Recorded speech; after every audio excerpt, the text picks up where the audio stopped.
জীৱনত ভাল মানুহ নিবিচাৰি নিজে ভাল হোক, যাতে আপোনাক লগ পাই কোনোবাই বিচাৰি ফুৰাটো পায়। সদায় আনৰ বেয়া দেখা মানুহবিলাক, বেয়া বিচাৰি ফুৰা মানুহবিলাক মাখিৰ দৰে হয়, যিয়ে সুন্দৰ ফুল আৰু ফল দেখিলেও কেৱল লেতেৰাতহে বহে। আৰু ভাল মানুহবিলাক মৌ-মাখিৰ দৰে হয়, যিয়ে যিমানেই লেতেৰা নাথাকক কিয় সেইখিনি পাৰ হৈ সদায় ফুলত পৰি ৰস গোটাই আনৰ উপকাৰ কৰে। এতিয়া আপুনিয়ে ভাবক, আপুনি লেতেৰাত পৰা মাখিটো হ'ব নে ফুলত পৰা মৌ-মাখি হ'ব? যদি কোনোবাই কেৱল আপোনাৰ দুখ খুচৰি ফুৰে, তেন্তে তেওঁক কওক, তুমি কেৱল আনৰ দুখ গন্তি কৰি ফুৰা। কেতিয়াবা নিজৰখিনি জুতিয়াই চাবা, বেহুচ হৈ যাবা। যিসকলে আপোনাক ভাল নাপায়, সেইসকলৰ কাৰণে আপুনি ভাল হোৱাৰ দৰকাৰ নাই। কিন্তু সেইসকলৰ পৰা সাৱধানে থাকক, যিয়ে আপোনাৰ লগত ভাল পোৱাৰ নাটক কৰে।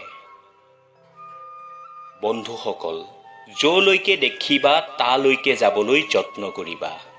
যেতিয়া তুমি সেইখিনি পাবাগৈ, তেতিয়া আগলৈও দেখিবা।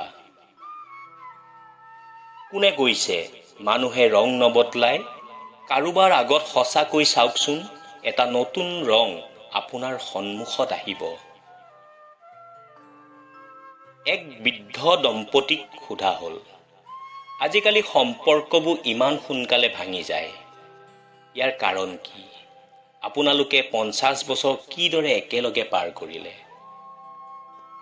তেওঁলোকে খুব সুন্দৰ উত্তৰ দিলে, আমি সেইটো সময়ৰ হয় যেতিয়া বস্তু ভাঙিলে পুনৰ মেৰামতি কৰি ব্যৱহাৰ কৰা হৈছিল। আজিৰ দৰে ভঙাৰ লগে লগে পেলাই দি পুনৰ নতুনকৈ কিনি অনা হোৱা নাছিল। মোহৰ ওঠৰ হাঁহিটোৱেই এই পৃথিৱীৰ শ্ৰেষ্ঠ চুম্বন। মনত ৰাখিব, এই পৃথিৱীত কেৱল ডাক্তৰ আৰু ইঞ্জিনিয়াৰেই সুখী মানুহ নহয়। জীৱনত সফলতা অৰ্জন কৰিবলৈ 90% নম্বৰ প্ৰয়োজন নাই। একাগ্ৰতা, নিষ্ঠা আৰু সততাৰে যিকোনো কাম কৰক, সফলতা লাভ কৰিবই। জীৱনত বহুত ভুল এই কাৰণেই হয় যে যিবোৰ সিদ্ধান্ত আমি বিচাৰ বিবেচনাৰে ল'ব লাগে, সেইবোৰত আমি ভাবুক হৈ পৰোঁ। ফল দিয়া গছ আৰু গুণৱান ব্যক্তিয়েহে একমাত্ৰ মূৰ দোৱায়। শুকান গছ আৰু মূৰ্খবোৰে একমাত্ৰ আকাশখনকে চিনি পায়। শেষত এটাই কম, নিজে ভালে থাকিলেহে আনকো ভালে ৰখা সম্ভৱ। সেয়ে নিজকে ভালে ৰখাটো অত্যন্ত জৰুৰী। সেয়ে সদায় নিজক ভালে ৰাখিব। জীৱনত কেতিয়াও নিজৰ গুণবোৰৰ বাবে অহংকাৰ নকৰিবা, কাৰণ এটা শিলগুটি যেতিয়া পানীত পৰে তেতিয়া নিজৰ ওজনৰ বাবেই ডুবি যায়।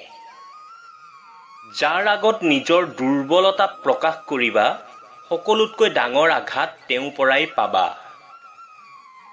চকুৱে কান্দিলে সকলোৱে দেখে, কিন্তু মনে কান্দিলে কোনেও নেদেখে। কাঁচ ভাঙিলে শব্দ হয়, কিন্তু মন ভাঙিলে কোনো শব্দ নহয়। জীৱনত ভালে থাকিবলৈ হ'লে এই 4 ধৰণৰ মানুহৰ পৰা সদায় দূৰত থাকা। 1. যিজনে তোমাক মিছা কয়। 2. যিজনে তোমাক সন্মান নকৰে। 3. যিজনে তোমাক ব্যৱহাৰ কৰে। 4. যিজনে তোমাক সদায় সৰু বনাই ৰাখে। আহাৰত কোনোবাই বিষ ঢালিলে তাৰ চিকিৎসা কৰিব পৰা যায়, কিন্তু কাণত কোনোবাই বিষ ঢালিলে তাৰ চিকিৎসা সম্ভৱ নহয়। জীৱনত কিমান দামী দামী ৰেষ্টুৰেণ্টত কিমান কি খালোঁ, কিন্তু মাৰ হাতৰ দৰে সোৱাদ ক'তো নাপালোঁ। মানুহে গুহা এৰিলে, গছৰ ছাল পিন্ধিবলৈ এৰিলে, কেঁচা মাংস খাবলৈও এৰিলে, কিন্তু আনৰ ভাল দেখি হিংসা কৰাটো মানুহে আজিও এৰিব নোৱাৰিলে।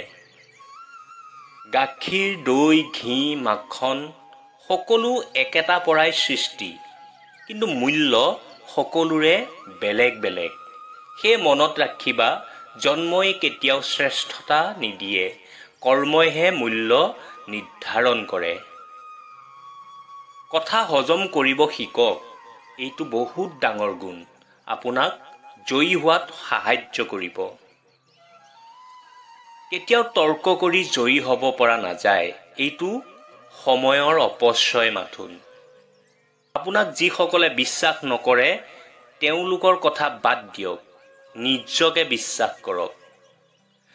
নিজৰ প্ৰতি বিশ্বাসে আপোনাক সকলোৰে বাবে বিশ্বাসী কৰি তোলে।